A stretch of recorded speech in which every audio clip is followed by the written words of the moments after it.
Boa noite, meus irmãos. Estamos de volta aqui para mais um dia, mais uma live, né? Nesse tempo em que estamos ainda, de certa forma, com as nossas restrições, mas estamos fazendo valer aquilo que é possível para nós nesse tempo como igreja, né? Estamos aproveitando todo o tempo para a gente poder aprender um pouco mais daquilo que o Senhor tem para nós.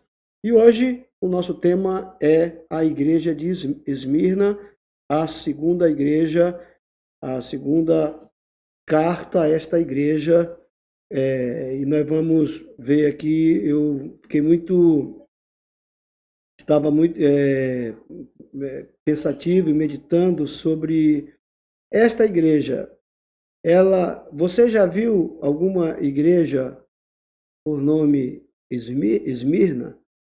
Nem queira colocar esse nome também, porque o negócio é sério. Se a coisa que aconteceu em Esmirna acontece, o negócio pega, né? E você vai entender por quê. Então, quero convidar você a abrir tua Bíblia, como disse a Léa, pegue aí o seu papel, sua caneta, anote o que você puder anotar. Eu não vou avançar muito aqui nessa carta, porque eu quero falar dela em dois tempos. Então, hoje nós vamos falar a primeira parte e amanhã nós vamos concluir a igreja de Esmirna. Eu quero ir bem devagar com você para que você possa realmente estar aprendendo, e não apenas aprendendo, mas também aplicando esses ensinamentos à sua vida pessoal como igreja de Jesus também, tá bom? Então, Apocalipse capítulo 2, versículo 8, diz assim: Ao anjo da igreja em Esmirna escreve: Estas coisas diz o primeiro e o último, que esteve morto e tornou a viver. Conheço a tua tribulação, a tua pobreza, mas tu és rico. E a blasfêmia dos que a si mesmos se declaram judeus e não são, sendo antes sinagoga de Satanás. Não temas as coisas que tens de sofrer. Eis que o diabo está para lançar em prisão alguns dentre vós, para ser dispostos à prova, e tereis tribulação de 10 dias. Sê fiel até a morte, e dar-te-ei a coroa da vida. E ele conclui: Quem tem ouvidos, ouça o que o Espírito diz às igrejas. O vencedor de nenhum modo sofrerá o dano da segunda morte. Amém? Glória a Deus. Eu quero relembrar algumas coisas com você que nós falamos como introdução da nossa mensagem de domingo passado, que é importante para que a gente continue nesse tema, né, nessa série de mensagens que são sobre as 7 igrejas do Apocalipse. A gente falou no domingo passado que todas as cartas, todas as 7 cartas, elas possuem a mesma estrutura. Ou seja, elas começam com uma revelação, lembra? A gente falou domingo. Qual é a estrutura? Elas começam com uma revelação do Senhor, ele falando quem ele é, ele se apresentando com o nome, né? Se apresentando, o Senhor mesmo se apresentando. Em seguida, essas cartas elas expõem algum tipo de repreensão ou elogios, e elas terminam com uma palavra aos vencedores. Lembra? Então, essa é a estrutura de todas as cartas. Né? E uma outra coisa importante da gente relembrar, eu falei domingo também, quero relembrar a você aqui esta noite, né, e você que está nos ouvindo aí no outro momento, que uma das principais razões para que nós possamos buscar compreender essas cartas é descobrir qual é o padrão bíblico do vencedor. Você lembra? Então, qual é o padrão bíblico do vencedor? Porque, como eu disse aqui, na própria estrutura das cartas, a gente vai encontrar sempre no final uma palavra ao vencedor. Uma outra coisa que eu falei também, e quero repetir aqui para você, é que dentre as cartas eu disse que nas 5 cartas elas têm esse padrão normal. O Senhor se apresenta e elas recebem o quê? Elogios e repreensão. Mas uma igreja específica, ela não recebe nem elogios e também não recebe repreensão. E é exatamente esta igreja que nós vamos conversar ou começar a conversar hoje, nessa primeira parte, né? Então, como você viu aqui, a igreja de Esmirna, ou a carta à igreja de Esmirna, se inicia com a revelação de um dos nomes de Jesus.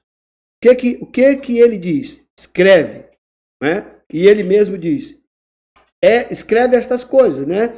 Diz o primeiro e o último. Ele começa falando exatamente isso, né? Diz o primeiro e o último, o que esteve morto e tornou a viver. Ora, em outras palavras, você lembra desse texto em alguma outra passagem da Bíblia? Busca aí na sua memória. Você relembra de alguma coisa parecida com isso em alguma outra passagem da Bíblia?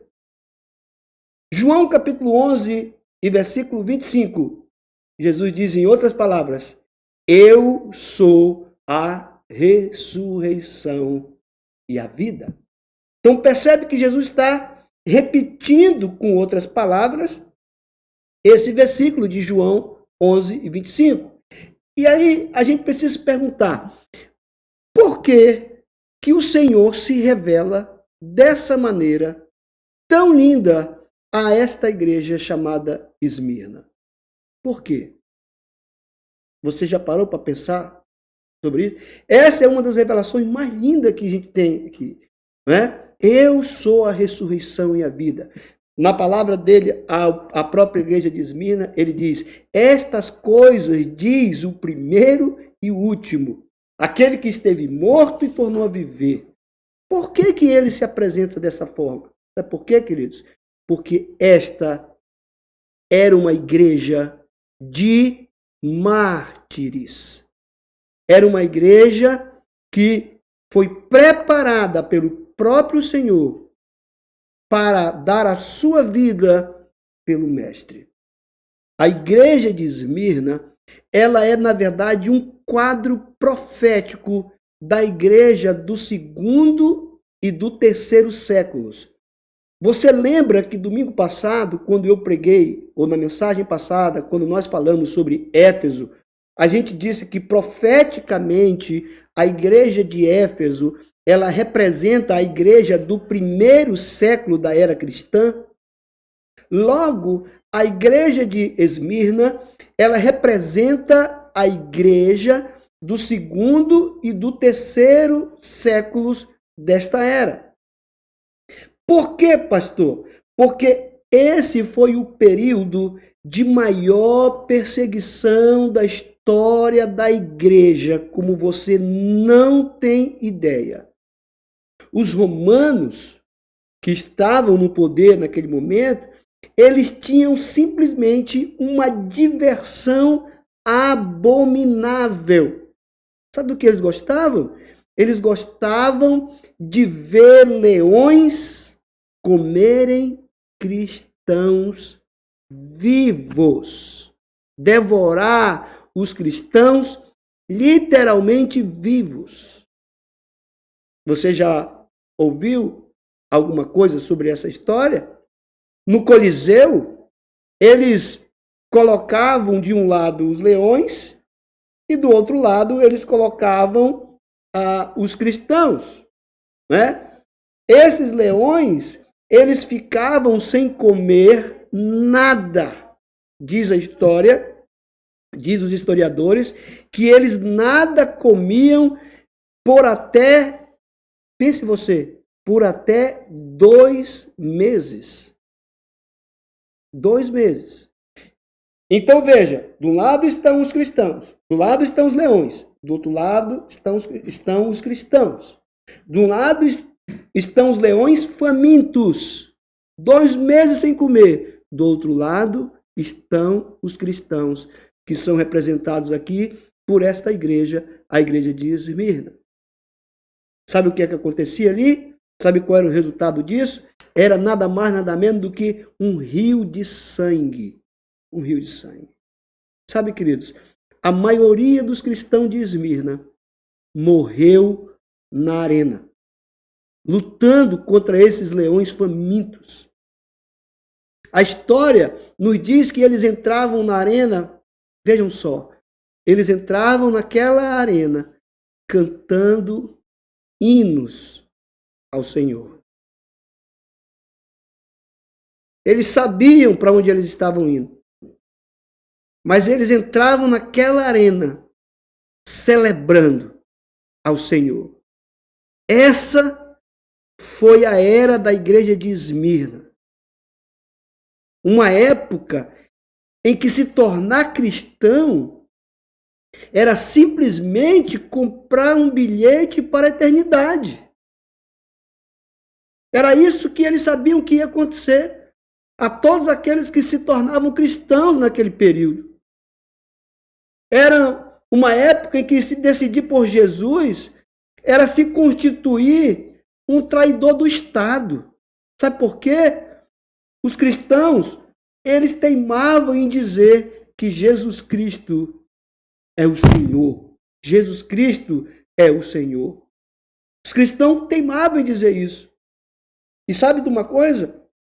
Para Roma, para o imperador, para o império, isso era um crime. Uma vez que só o imperador podia ser chamado de Senhor. Só o imperador. Então, esse era o quadro em que essa igreja estava vivendo. Esse era o momento que essa igreja estava vivendo. Né? E você entende, então, por que o Senhor se revela assim. E agora eu quero entrar mais diretamente nessa parte, na primeira parte. Qual é a primeira parte da carta? A revelação do Senhor. Como é que ele se revela? Eu quero ler com você novamente o versículo 8. Olha só. Ao anjo da igreja em Esmirna, escreve. Jesus está dizendo. Estas coisas diz o primeiro e o último,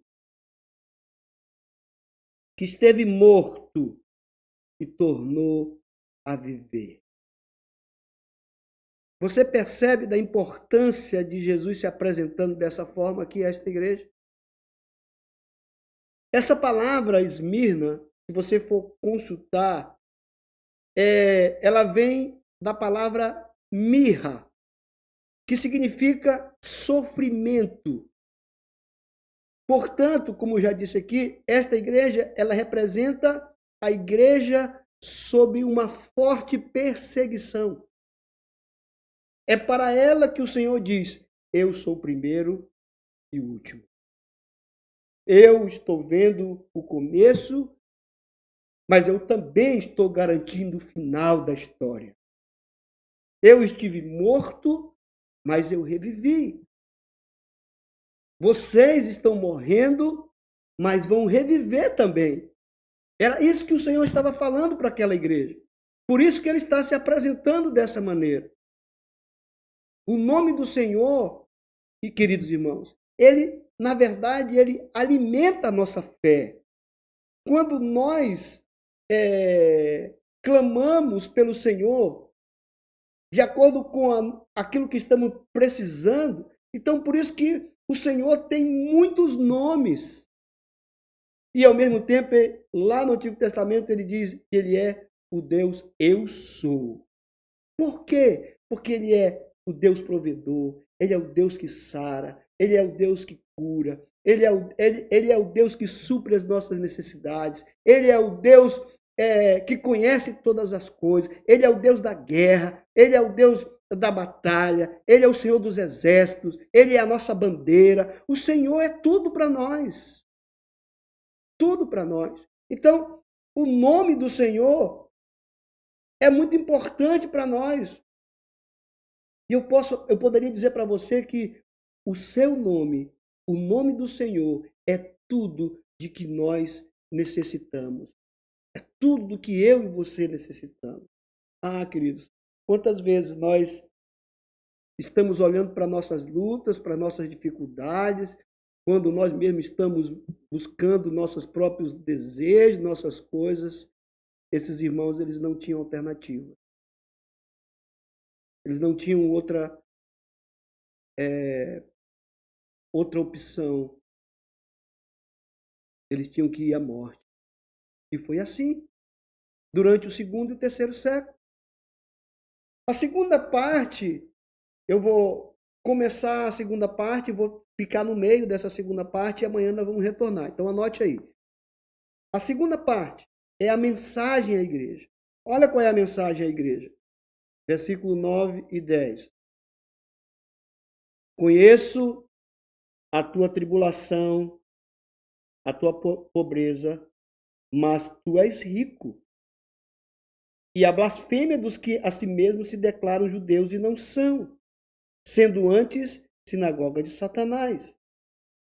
Não temas as coisas que tens de sofrer. Eis que o diabo está para lançar em prisão alguns dentre vós, para ser dispostos à prova. E tereis tribulação de 10 dias. Ser fiel até a morte, e dar-te-ei a coroa da vida. Você percebe aqui que, diferente da carta de Éfeso, a igreja de Éfeso, Jesus não diz que conhece as suas obras. Jesus não diz que conhece a obra dessa igreja. Eu vou te explicar por quê daqui a pouco. Uma outra coisa interessante é que, não sei se você percebe aqui, eu já até disse lá no início, é que não há reprovação para esta igreja. Todavia, também não tem elogios. Você percebeu aqui? Não há elogios também para essa igreja. Não tem nem reprovação, não tem repreensão, mas também não tem elogios. Por quê? Porque o Senhor aqui, ele está apenas confortando e consolando esta igreja. Ela é uma igreja sofredora. Você percebe aqui, eu disse, ela não possui muitas obras. Por quê? Ela não tem condição de trabalhar. Ela não tem condição de ter muitos trabalhos, de fazer muitas coisas. Porque a perseguição é intensa. A perseguição é ferrenha. É o tempo inteiro. A perseguição é grande. É por isso que o Senhor diz, eu conheço a tua tribulação. Eu conheço a tua pobreza, mas tu és rico. Muitas vezes, talvez, você se vê assim, como alguém que parece que não tem muita coisa. Você diz, como pode alguém ser crente, isso, aquilo, outro, mas parece que não tem prosperidade, parece que não tem isso, não tem aquilo. Queridos, Deus trata com cada um de nós de maneira diferente. E esta igreja, ela está vivendo um tempo diferente. Nós precisamos compreender isso também. O Senhor diz, eu conheço a tua tribulação, eu conheço a tua pobreza. Mas ao mesmo tempo ele diz, mas tu és rico. Tu és rico. Sabe por quê, querido irmão? Jesus aqui, ele está se revelando como aquele que esteve morto e reviveu. O Senhor está falando da sua ressurreição. Sabe? A tribulação, ela é um meio que Deus usa para que nós possamos experimentar o poder da ressurreição. O poder da ressurreição. Paulo fala isso lá em Filipenses capítulo 3. Sabe? Isso é, na verdade, em meio a esses sofrimentos que nós podemos vencer a morte. E nós só podemos fazer isso por causa de Cristo. E ele mesmo é quem vem a nós e se apresenta como aquele que sofreu tudo isso também, que morreu, mas ele diz: eu vivo, eu estou vivo, eu ressuscitei, eu estou vivo agora. Não é? Agora veja, além de uma igreja atribulada, Esmirna também era uma igreja pobre. Pobre. Aí talvez a gente precise se perguntar: é preciso ser pobre para se tornar um vencedor? Será que é preciso ser pobre para se tornar um vencedor? O que você acha? Certamente que não. No entanto, lembra do que Jesus disse lá no livro de Mateus, no capítulo 19, quando ele diz que é mais fácil um camelo passar pelo fundo de uma agulha do que um rico entrar no reino dos céus? Você já leu isso na Bíblia? Mateus capítulo 19 e versículo 24. É mais fácil um camelo passar pelo fundo de uma agulha do que um rico entrar no reino dos céus. Agora preste atenção, vou falar a você de novo. Nós precisamos separar o que é reino e o que é vida eterna, salvação. Lembra? Eu falei para você domingo sobre aquele ladrão que estava lá na cruz e que se arrependeu e que confessou Jesus como Senhor. E agora Jesus também está falando algo aqui. Jesus está dizendo que é mais fácil um camelo entrar no fundo de uma agulha do que um rico entrar no reino dos céus. Jesus está falando isso com respeito ao reino. Não está falando com respeito à salvação. Ele não está dizendo isso aqui. Né? É preciso que a gente entenda isso. E aí, voltando aqui para a nossa igreja, a igreja de Esmirna, o Senhor está dizendo que aquela igreja era uma igreja naturalmente pobre. Mas ele diz que ela é espiritualmente rica. Espiritualmente rica. E aí, querido, é claro que pobreza material não resulta automaticamente em riqueza para com Deus. Não é isso que eu estou dizendo, não é isso que nós estamos falando aqui. Sabe? Até porque a gente sabe, a gente conhece que, infelizmente, existem pessoas que são pobres de dinheiro, pessoas que são pobres de mente, e também têm uma experiência pobre diante de Deus, uma experiência com Deus pobre. Então, o que significa isso, pastor? Que pobreza por si só não é sinônimo de humildade. Não é sinônimo de humildade. A gente sabe disso. É possível, sim, ser pobre e, ao mesmo tempo, ser uma pessoa arrogante, ser uma pessoa presunçosa, ser uma pessoa pretensiosa. Isso é possível. Ainda que isso seja mais raro. Eu sei. Mas, e sobre os ricos? Talvez não haja nem o que discutir, não é? Normalmente, a atitude de pessoas ricas, de pessoas que se acham ricas naturalmente falando, é sempre e muitas vezes uma atitude pretensiosa, uma atitude autossuficiente. Isso não agrada a Deus. Logo, por pensarem que não precisam de Deus, sua postura é sempre de arrogância. De arrogância. Agora, é claro também que, apesar disso, nós não devemos olhar para o exterior. Porque a própria palavra de Deus nos diz que o valor do homem não está nos bens que possui.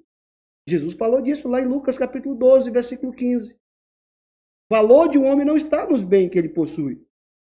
Ou seja, o que importa é o quanto acumulou diante de Deus. E é isso que Deus está dizendo para aquela igreja. Vocês são pobres, mas são ricos. E vai entender, né? Vocês são pobres, mas são ricos. Então deixa eu falar uma coisa para você.